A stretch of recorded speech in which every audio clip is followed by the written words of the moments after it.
Greyhounds అకాడమీకి మన దగ్గరే జగన్నాథపురంలో 1000 కోట్లు అలాట్ అయింది. వర్కులు జరుగుతున్నాయా అంటే తెలీదు. ఈరోజు వరకు అది ఎక్కడుందో కనిపించలేదు ఈ 5 సంవత్సరాల్లో. అంటే ఎలాగ పోలీసులు వర్క్ చేస్తారు? పోలీసులకి ఇవ్వాల్సిన మినిమం ఫెసిలిటీస్ కూడా ఇవ్వకుండా పోలీస్ డిపార్ట్మెంట్ మీద మనం ఎంత ప్రెషర్ పెట్టినా పరిస్థితి ఏంటి? ఈరోజు ఇలాంటి ఇష్యూస్ని చాలా మేము డిస్కస్ చేస్తున్నాం. డెఫినెట్గా గాంజాయి విషయంలో ఉక్కుపాదం మోపడం అన్నది ఖాయం. గంజాయి విషయంలో బతికేద్దాం, గంజాయితోనే వ్యాపారం చేసేద్దాం అనుకున్న ఎవరైనా ఈ రోజుతో క్లోజ్ చేసుకోండి. దీని మీద పర్యవేక్షణాలు చాలా సీరియస్గా ఉంటాయి.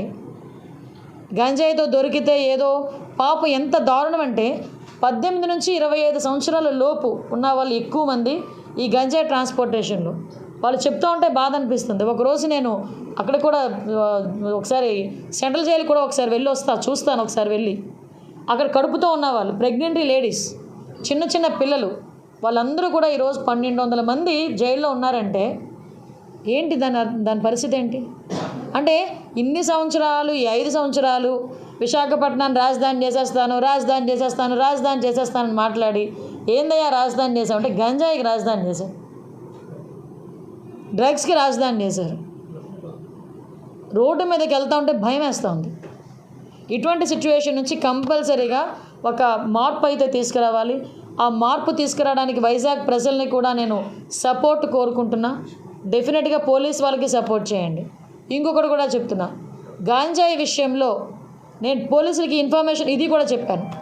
గంజాయి విషయంలో ఎవరైనా పట్టుబడిన తర్వాత పోలీస్ డిపార్ట్మెంట్ వాళ్ళకి మేము అధికార పార్టీకి సంబంధించిన వాళ్ళు మనం చెప్పినా కూడా మీరు టాలరేట్ చేయొద్దు అని చెప్పా.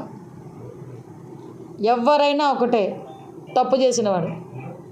గంజాయి విషయంలో ఎట్టి పరిస్థితుల్లోని తెలుగుదేశం పార్టీ వాళ్ళైనా, జనసేన, బీజేపీ ఏ పార్టీ వాళ్ళైనా, ఆఖరికి వైఎస్ఆర్సీపీ వాళ్ళైనా ఎట్టి పరిస్థితుల్లోని ఎవరిని కూడా టాలరేట్ చేయాల్సిన అవసరం లేదు. టాలరేట్ చెయ్యం, ఎట్టి పరిస్థితుల్లోని టాలరేట్ చెయ్యం. టాస్క్ ఫోర్స్ ఈ రోజు నుంచే రంగంలో దిగుద్ది. చెక్ పోస్టులు పెంచుతున్నాం. చెక్ పోస్టుల దగ్గర సీసీ కెమెరాస్ కూడా మేము అరేంజ్ చేసుకోవడానికి సిద్ధపడుతున్నాం. చెక్ పోస్టుల దగ్గర సీసీ కెమెరాస్తో పాటు దాన్ని మానిటర్ చేయడానికి ఆల్రెడీ కంట్రోల్ రూమ్స్ దగ్గర ఉన్నాయి. కాకపోతే నాకు ఎంత బాధ అనిపిస్తుందంటే ఇవన్నీ మేము చేయగలమని వాళ్ళు చాలా కాన్ఫిడెంట్గా చెప్పారు పోలీసులు.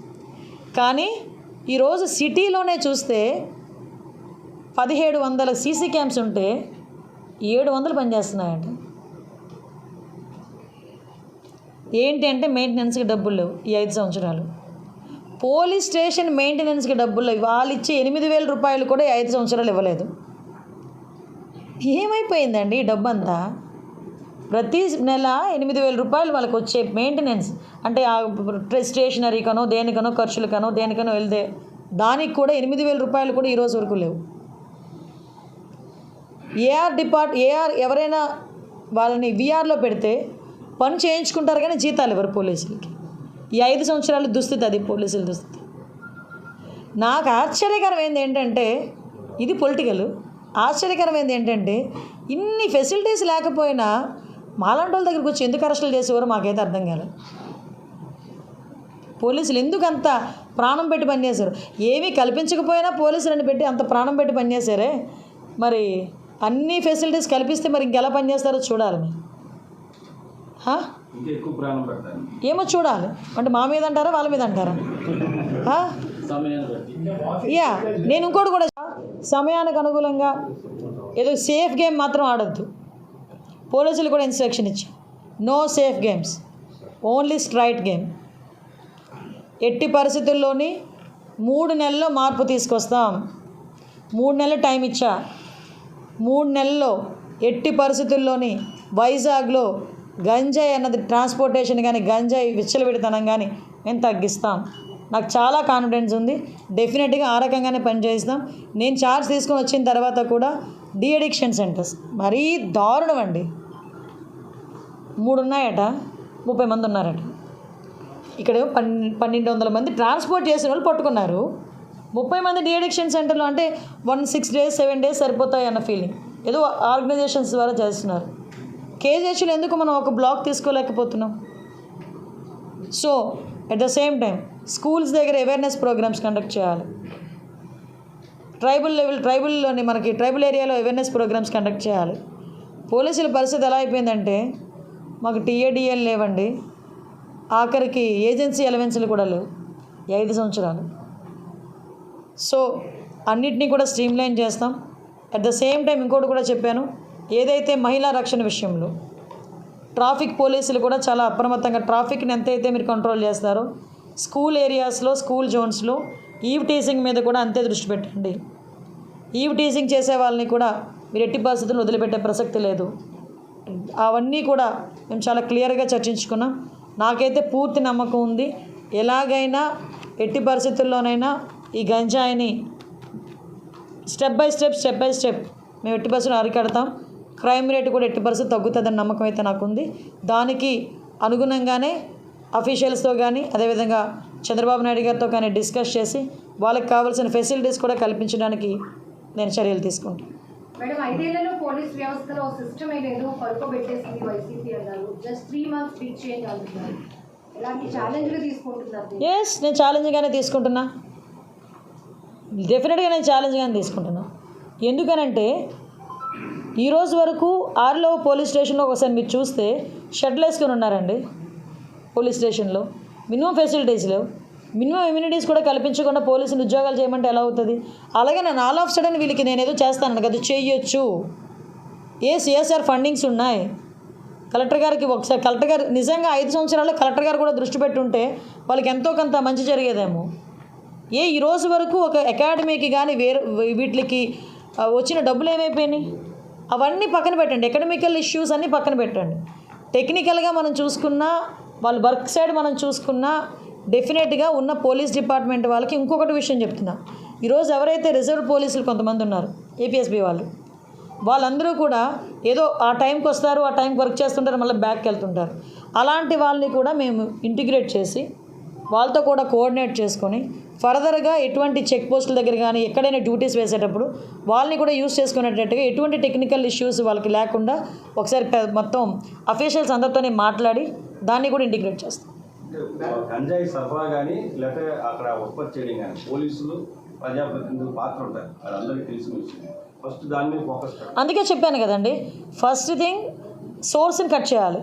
సోర్స్ని కట్ చేయాలంటే ఆల్రెడీ వీళ్ళు శాటిలైట్ వ్యూస్ తీసుకుంటున్నారు డ్రోన్స్ పెట్టి.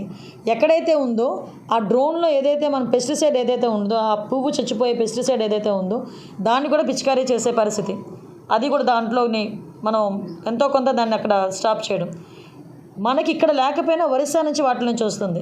సో ఒరిస్సా గవర్నమెంట్కి కూడా యాజ్ ఏ హోమ్ మినిస్టర్ నేను ఒక లెటర్ కూడా పెడతా, అక్కడ పోలీస్ డిపార్ట్మెంట్ వాళ్ళని సహకరించమని, వీలైతే వాళ్ళకి మనకి ఒక కోఆర్డినేషన్ కలిపి ఒక మీటింగ్ పెట్టమని, అక్కడ నుంచి కూడా సరఫరా స్టాప్ చేయడానికి. తీరా ఇక్కడికి వచ్చిన తర్వాత సరఫరా కూడా జరిగేటప్పుడు వ్యాన్స్, కంటైనర్స్ తీసుకెళ్ళిపోతున్నారండి. వీళ్ళు ఎంత టెక్నాలజీ యూజ్ చేస్తున్నారంటే ఆ స్మెల్ కూడా రాకుండా ఆ ప్యాకింగ్ కూడా చాలా డిఫరెంట్గా చేస్తారట, ప్యాకింగ్ కూడా. సో మేము కూడా ఏమనుకున్నామంటే ఇందాక మేము మాట్లాడుకున్నాం చాలామంది, కొంత ఒక టెక్నాలజీని కూడా యూజ్ చేసుకుని ఫర్దర్గా అంతా ఒకేసారి మీకు చెప్పిన మేడం ఏంటి గాల్లో మేడలు కడుతుంది అనుకుంటారు, కానీ గాల్లో మేడలు కాదు, భూమి మీద మేడే కడతాం. డెఫినెట్గా కంపల్సరీగా వాట్ ఎవర్ మేము అనుకున్నట్టు చేయడానికి సిద్ధంగా ఉన్నాం. వెరీ ఛాలెంజింగ్ గేమ్ ఇది, చేస్తాం. ఎస్పెషల్లీ గంజాయికి టాస్క్ ఫోర్స్ అనేది ఏర్పాటు చేస్తున్నామండి. ప్యాటర్న్ ఏంటంటే ఇప్పుడు ఆల్రెడీ ఇప్పుడు మనకి నైట్ అయ్యేసరికి చాలామంది ఈ గుంపులుగా చేరటాలు, గంజాయి తీసుకోవడాలు రోడ్ల మీద నేను చాలా సందర్భాల్లో చూశాను. ఎక్కువ నేను పాయకరపేట నుంచి వచ్చేటప్పుడు కానీ జర్నీస్ చేసేటప్పుడు కానీ చూసుకుంటే ఒక చిన్న గట్ల మీద గ్రూప్ ఆఫ్ పీపుల్ కూర్చోవటం, వచ్చేవాళ్ళు వచ్చే వెహికల్స్ని ఆపడం, చైన్ స్నాచింగ్స్ ఇవన్నీ కూడా చాలా ఎక్కువగా జరుగుతున్నాయి. సో సిటీ సరౌండింగ్స్ అంతా కూడా ఆ అలర్ట్నెస్ అనేది క్రియేట్ చేయాలి ఫస్ట్. అంటే ఈ గుంపులుగా కూర్చొని రోడ్ల మీద కూర్చొని గంజాయి తాగేది, రోడ్ల మీద వాళ్ళు వీరంగం చేసేది, రోడ్ల మీద వెళ్ళే పాసెంజర్స్ని ఆపేది, ముందు అలాంటివన్నీ కొంచెం ఉన్నవి కంట్రోల్ అవ్వాలి. దానికి కంట్రోల్ అవ్వడానికి ముందు టాస్క్ ఫోర్స్ అనేది పనిచేస్తుంది.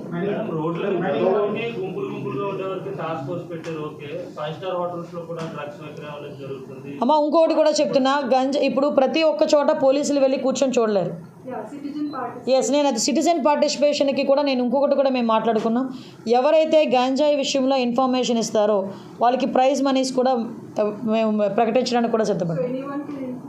Yes, exactly. మీకు వీలైతే టోల్ ఫ్రీ నెంబర్ కూడా ఇమీడియట్గా మీకు ఒక 10 డేస్లోనే, అంటే నీ ఛార్జ్ తీసుకుని 1 వీక్, 10 డేస్ కూడా అవసరం లేదు, నాకు 1 వీక్లోనే ఒక టోల్ ఫ్రీ నెంబర్ చెప్తాం. ఎవరైనా ఇన్ఫామ్ చేసింది కరెక్ట్ అయితే కనుక ఇన్ఫామ్ చేసిన వాళ్ళకి గోప్యంగా ఉంచుతాం, వాళ్ళని బహిర్గతం చేయం. టాస్క్ ఫోర్స్లో డబ్బులు జనరేట్ అంటే మనం దోచేసుకోవాలనే ఆలోచన ఉన్నవాడికైతే డబ్బులు జనరేట్ చేయలేడు, కానీ డబ్బులు జనరేట్ చేసి మంచి చేయాలనుకున్నవాడు ఎలాగైనా జనరేట్ చేయగలడు. చాలా సోర్సెస్ ఉన్నాయి. వైజాగ్ కోర్టులో 25,000 కేజీల గంజా డ్రగ్స్ ఉన్నాయి, ఇంకా ఏమైందో కూడా తెలియదు. నేను ఇందాక అడిగానండి సిబిఐ ఎంక్వైరీ, ఇందాక సిపి గారిని అడిగాను ఆ విషయం కూడా, ఏంటి దాని పరిస్థితి ఏంటని అడిగితే సిబిఐ ఎంక్వైరీలో ఉందన్నారు. నేను ఒకసారి అది కూడా తెప్పించుకుంటాను. హిట్ టీవీ యాప్ ని డౌన్లోడ్ చేసుకోండి. ఇందులో short news, live news, entertainment movies అన్ని అవైలబుల్ గా ఉన్నాయి. Please download hit TV app. Hit TV యాప్ని ఫ్రీగా డౌన్లోడ్ చేసుకోండి.